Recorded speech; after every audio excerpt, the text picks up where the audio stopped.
A good friend of mine said I was cocky, so I want to talk about the projection field. This idea of conscious creator is just becoming aware that you can't not be. Of course you are. Like, I know that you're a spiritual being. Your spirituality is unique to you. It's specifically yours. And you're robbing all the rest of us from having the experience of you. Yes. Please don't rob us. What if you are one of those one rare beings that has something very different, very special, and very unique to bring into the world? Once you become like fully embodied, fully aware, fully focused, you make a difference. Consciousness underlies everything. You are a creator. You are participating in the creation of everything that you're experiencing. What are you going to do with that?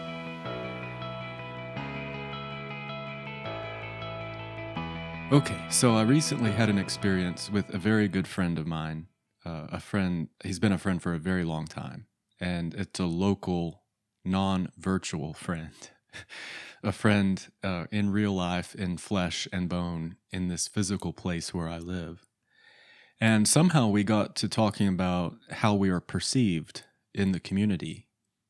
And I really don't remember all of the specifics of the context of the conversation that led up to this comment that he made. But it was a kind conversation. I don't want us to hate up on my friend, but basically he suggested that in our community, I am perceived as being cocky, and that's the word that he used. And this was surprising to me. I don't know if it should be surprising or not, because I am not cocky from my perspective. Interestingly, I would perceive myself as being someone who has struggled with self-confidence. And so it is possible that in an effort to appear to have overcome my self-confidence problems, that I can sometimes project an attitude of self-assurance. And this is the 20th gift in the gene key synthesis, self-assurance. And to be honest, in some ways I am quite self-assured, but in other ways not. In the human design system, I have a completely open will center. So underlying a lot of my past behavior has been this subconscious need to prove my worth or a sense of unworthiness. And if you're not familiar with the gene key synthesis or human design, this conversation is universal, even if you haven't grounded it in one of those modalities. All of us at times in our lives have dealt with what I'm going to refer to as a projection field. And basically, it's simply the phenomenon that the people in your environment are in observation of you through their own perceptual lenses and faculties, and consciously or subconsciously, they make assumptions about who and what it is that they're seeing. And in some cases, their assumptions may be close to the truth for or about the person, and in some cases, their assumptions could be far from the truth. After all, we all perceive everyone and everything in our experience through our own lenses and through our own conditioning field. So one question that may come up when you are the subject of a projection is that projection really about me? Or is it actually something that the person who is doing the projection has had projected upon them? Oh, gosh, that's kind of twisted, but if you can follow it in your logical mind, I think it'll make sense. So, for instance, if people had suggested that my friend was cocky, in his experience, then he is conditioned to look for people projecting that I am cocky in my experience, because that's how his perception is tuned.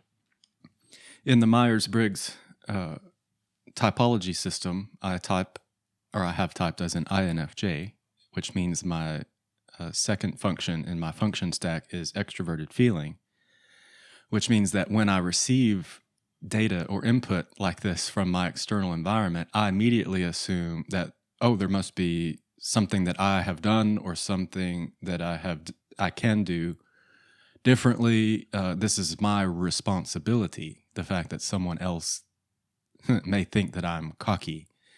It's a sort of a programmed, I don't actually know if it's programmed or if it's innate, but it's just a natural way that I receive that kind of input.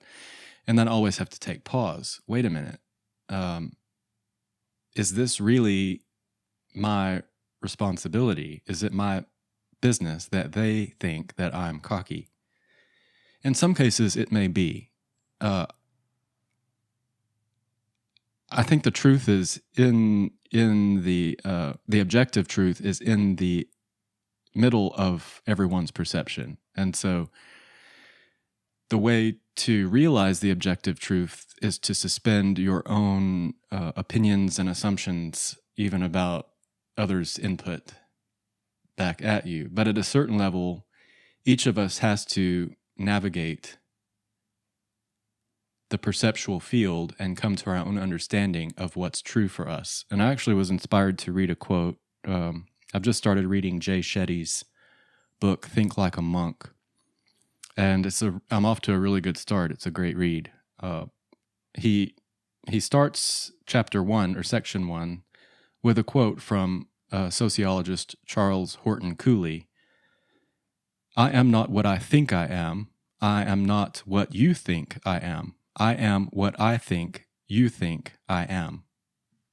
So this, again, is kind of expressing or illustrating what can happen with the strangeness of the projection field. It's like,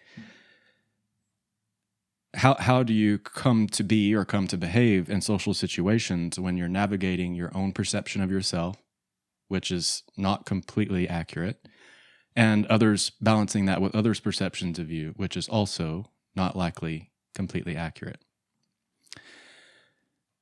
It seems to me that number one is that it's very helpful that we all just make sure that we're aware that the projection field exists.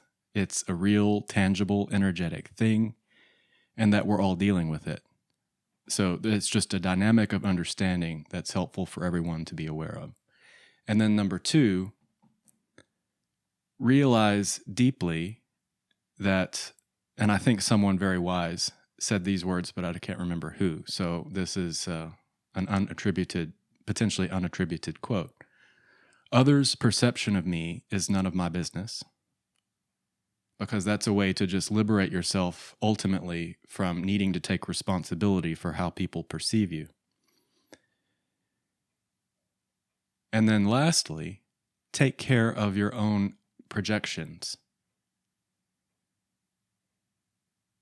I think I've always been careful with what I assume when I perceive others. I don't really want to be one who does a lot of projecting, because it's not fair, especially if it's untrue. I mean, and you really can't know. I mean, you have no idea what kind of experience other people are having. So to project upon them based on your superficial assumptions is just not very nice. And in the case of the experience I've been having, I mean, the last few years for me have been quite chaotic and very challenging. And so it's strange to think that during this time, when I was having a strange and challenging experience, other people were perceiving me as being cocky. I'm such a dork. I actually had to look up the meaning of the word cocky just to make sure that the way I was understanding it was what it actually means to everyone else. So it basically just means arrogant or overly self-confident. But again, I think self-assuredness in some cases can be a gift. if it's not to the degree of arrogance. So I will commit to take care of my projections and to be careful with projections, because ultimately they get in the way of true human connection. And I think that that's something that we all want. It's something that we all desire. And so my goal is to come at every single human being, or to come into the field of every single spiritual being with an open field, so that I can receive you in the truth of who you are, or as the truth of who you are. I'm giving everyone in my field permission to show me who they are, with as little as possible my projections or my perceptual goggles. I think that's the idea that I wanted to get across for this brief episode of the LightCast. Thank you all for joining me. I appreciate it very much. I'm sending you all love and light in this holiday season. May it be full of love and blessings. And I'll probably see you on the other side of the holiday. Hey there, just wanted to say thank you for watching, and I wanted to encourage you, if you enjoyed this content, if it was at all interesting or provocative or inspiring for you, I would appreciate it if you would take a moment and just hit that like button. And if you're interested in encouraging me to continue to develop content like this, and you want to be a part of it, you can also subscribe to the channel. Both of those things will be of benefit to me and help the YouTube algorithm identify that I have something of value to offer. And of course, if you didn't think the content was interesting or useful, you also may smash that thumbs down button, and comments are always welcome and appreciated. Thanks again for tuning in and being a part of this. See you next time.